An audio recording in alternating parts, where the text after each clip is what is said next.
Itsasbegia, en basque, c'est l'œil de la mer. C'est-à-dire que c'est une contraction de Itsasoko-Begia et c'est le nom que nous avons choisi à l'association que nous avons créée en 1981.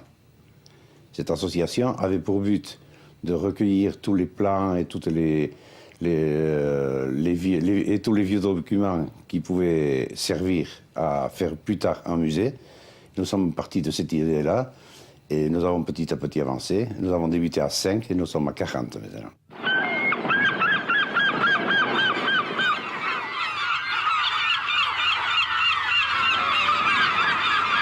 En 1989, nous avons appris que le Chasse-Marée organisait un concours des bateaux des Côtes de France. On s'est dit qu'avec la richesse architecturale et navale du coin, ici, on ne pouvait pas laisser passer cette occasion. Et nous avons décidé donc de choisir une chaloupe pour nous représenter dans ce concours. Une chaloupe qui avait pendant des siècles connu la côte ici, qui était connue sur la côte et qui a fait la pêche, qui a fait du transport, qui a servi aux corsaires, qui a fait beaucoup de choses ici sur la côte, mais aussi sur les côtes de Terre-Neuve, de Gaspésie, etc. au Canada. Alors Itsasbegia, c'est la maman un peu de cette quille. Et le papa, c'est vous tous. Hein?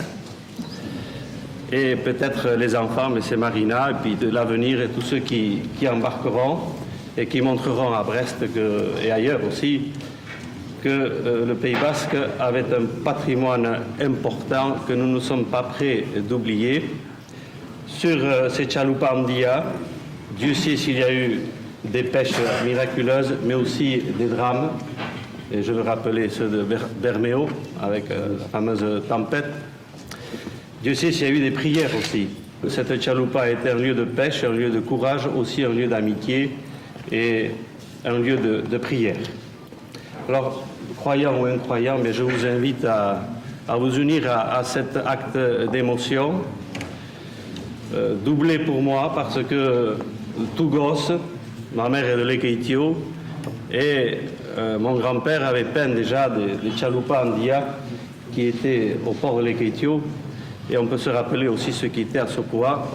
Donc c'est aussi un bateau qui unit tous les pays jusqu'à Santander au bord de ce golfe.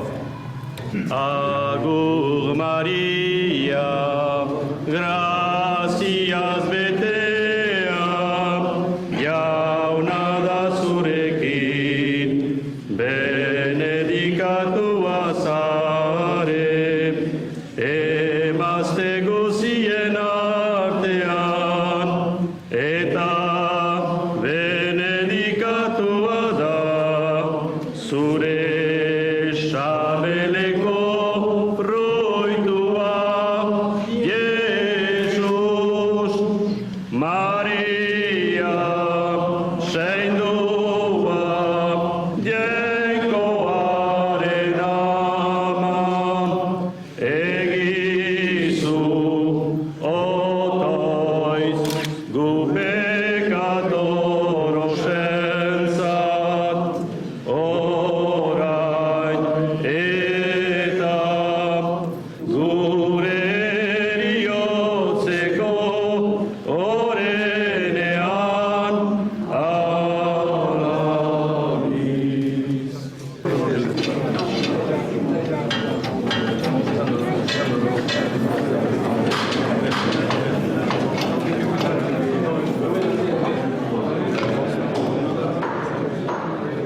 Au cours des travaux de recherche concernant la chaloupa, qui nous ont conduits assez loin, voire jusqu'à Santander, et bien sûr dans les autres provinces basques espagnoles, justement, il y a eu une étape intéressante à laquelle j'y ai donné, disons, mon énergie personnellement. Alors, ça a été l'élaboration de la demi-coque à partir du plan d'origine pour justement pouvoir estimer la pureté des lignes et pouvoir juger aussi de ce que pouvait donner comme forme cette chaloupa portée uniquement sur plan. Alors voilà, vous avez ici donc cette fameuse demi-coque, façonnée à la manière des anciens charpentiers de marine, c'est-à-dire constituée d'une série de planchettes d'épaisseur identique, chevillées en bois, et ensuite donc ramenées aux formes suivant la mention des lignes d'eau du plan. Et donc cette pièce, évidemment, est essentielle dans la construction navale, puisque c'est en quelque sorte la maquette, et elle permet de retrouver surtout les formes, les lignes d'eau à taille réelle, en appliquant bien sûr les règles d'échelle.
La chaloupe, c'était une embarcation. Il y avait des chaloupes qui étaient pontées et d'autres sans pont. C'était des bateaux qui marchaient à la voile et à l'aviron. Quand ils avaient bonne prise, ils marchaient bien, jusqu'à 7, 8, 9 nœuds. Et tout ça, ça avait disparu vers 1903-4, comme je vous dis. J'ai connu, quand j'avais commencé en mer, à Lequeitio, en Espagne. Vous connaissez? Lequeitio, oui, je suis entré à Lequeitio. Eh bien, j'ai vu là-bas les dernières chaloupes et un tas de mâts, des grands mâts qu'ils avaient, comme ça, qui étaient alignés contre la glacière, là, c'était fini, quoi. Ils avaient supprimé les chaloupes. Ils avaient commencé à la machine à vapeur. Ni sokotara naiz, han sortua naiz. Oain dela 78 urte. Gero 9 urtetan ero, guaitak Elixalbeitako barkoa manatzen baitzuen, toge ginen Ziburun bizitzea eta Duanian. Eta geroztik, gainiz urte zegotu ere hor. Lemixi, nedenboran etzen motorik ez jausik.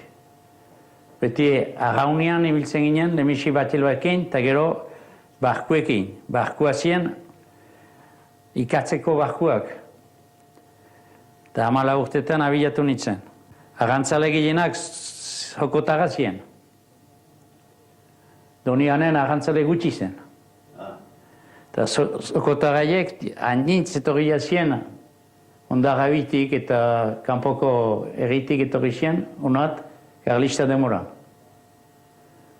Eta geroztik hemen gildutu die.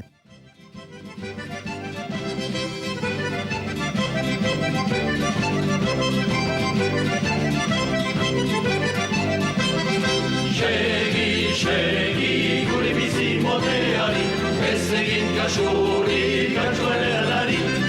Segi, gure bizi moteari, ez egin kasurik atxuelerari.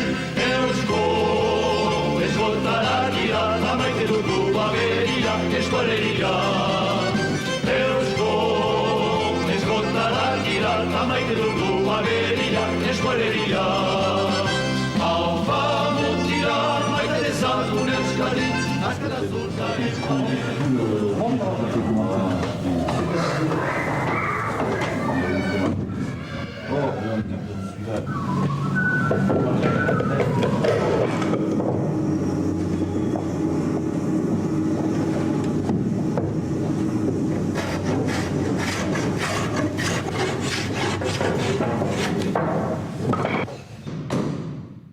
Chaloupe-Andy, donc c'est la plus grande embarcation de type voile-aviron, c'est-à-dire des embarcations traditionnelles qui nous sont parvenues, bon an mal an, jusqu'au début de notre siècle.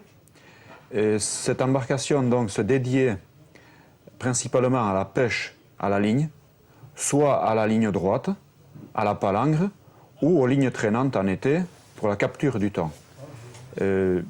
Durant pratiquement toute l'année, donc la chaloupa pêchait avec des lignes droites le congre, le merlu, la répochetot, le mérou aussi, qui existait à l'époque, et la julienne, par exemple. Bon, d'autres espèces de poissons aussi, mais enfin, celles que j'ai énumérées sont les principales.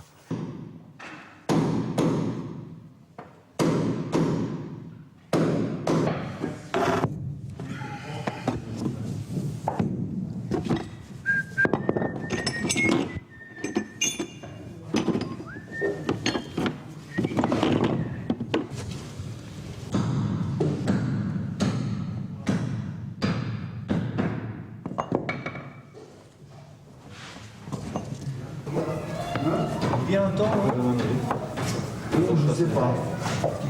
Il m'a demandé à lui porter il vaut mieux devenir à l'apéro des demi-coques pour l'expo. Voilà.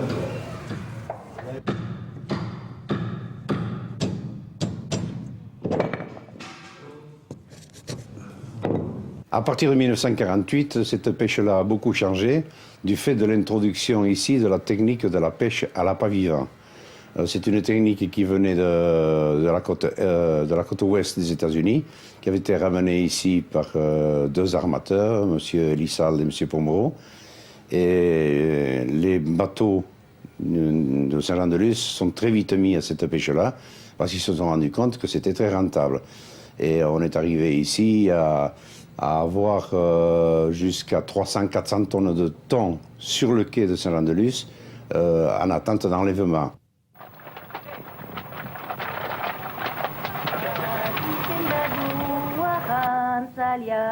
Maite dugu eskual kantua, eta noa gorria, ahantzaleak duki baitoena da, itxasoa da, gure ama, zibutarrak ide baitaien eme, guk itxasoa dugu maite, etorkira zuek agakera zera, bakearen ekazera. Denegrate, kanta dezagun, ez iragu bateion. Arrantzaleak ide baitoni bandara, itxasoa da gure ama, zibutarrak ide baitani.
la première fois, il faudrait passer une couche de teinte partout. Laisser sécher, faire. Ça va pas être évident, ça, parce que tu vas voir autour de chaque tête de pointe, ça va te faire une tache. C'est pas...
Brocoa, c'est un magnifique agencement de charnières, de côtes.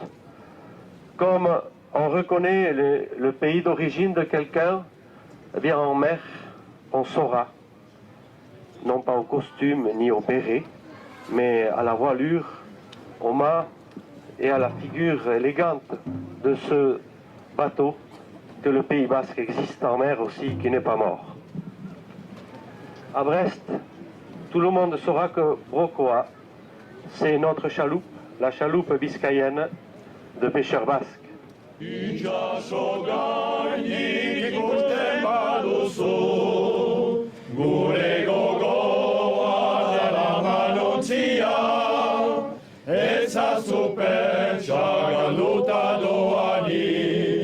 Argitzen baitu goizeko eguzkia.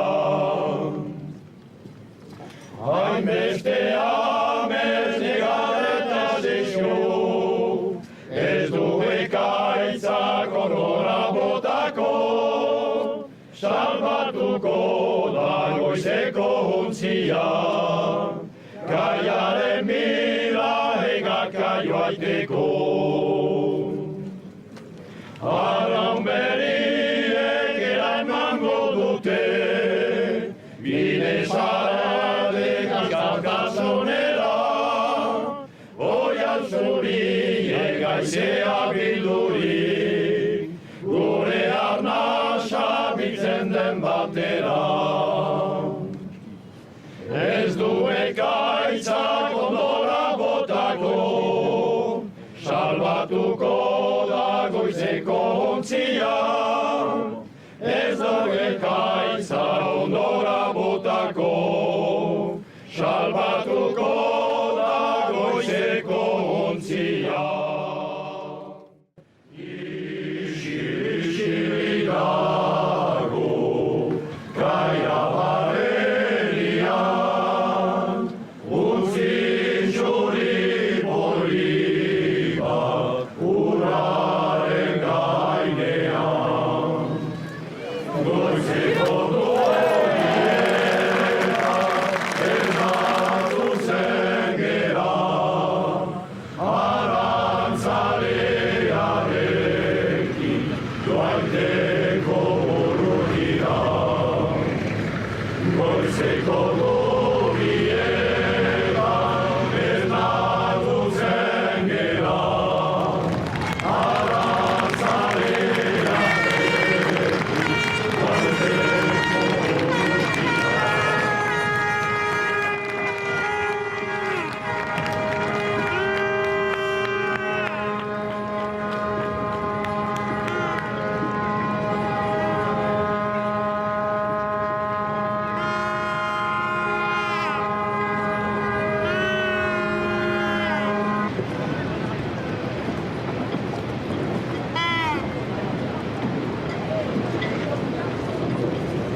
joie et enfin, une grande satisfaction de participer à cette gigantesque fête, plus que nautique, qui est vraiment la fête du patrimoine maritime.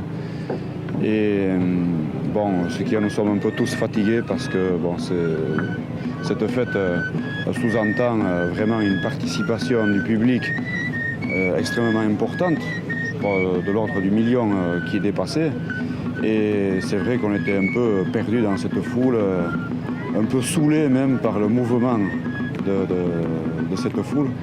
Mais enfin, ça restera dans nos têtes, quoi. Vraiment une fête fantastique. Je dirais même un passage obligé.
Aranchu